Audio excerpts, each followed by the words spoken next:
Yan, mayong gabi na itong tanan no, mga katimtabang na ako'y good news karon ni Tatay Pedro. Di ba itong pag-turnover na to ni Tatay sa Yambalay na ay part sa video dito nga niingon ko nga na ay ipa-check up si Tatay Pedro nga si Ma'am Chimchim. Ang good news karon na sila og pagadian. Si Ma'am Chimchim ang good gikan ni siya og Manila gahapon ning uli ni siya Davao.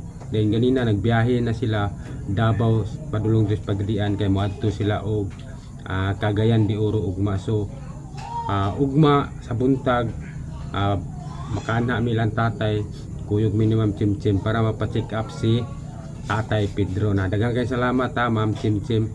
Dayon atong lang taon ang video ni Ma'am Chimchim sa TikTok kay nag-upload siya sa TikTok nga padulong na sila diri sa Zamboanga del Sur yan kay para ipa-check up si tatay. Daghang salamat lang taon na to ang video ni Ma'am Chimchim, short video ra.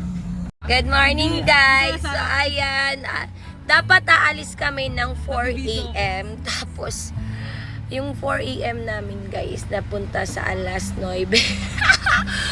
Guys, Pilipino talaga kami and sobrang napaka happy dahil ganito yung setup namin. Papunta kami ng Cagayan, pero first is pupunta muna kami dun sa Pagadian, yung tutulungan namin na matanda, and then kasi nag-promise ako na ipapa-check up namin siya kasi from Manila ako, and then babaya ako Pagadian, Zamboanga, and then iikot ako Cagayan to Iligan para po matulungan ko yun si tatay na ni-promise ko na ipapa-check up ko siya.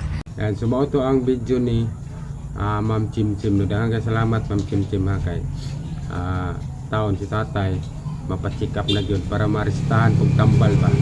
And daghang salamat Ma'am Chimchim, amping mo permi sa biyahe. Kita kids ugma sa buntag. Yan, daghang salamat Ma'am Chimchim.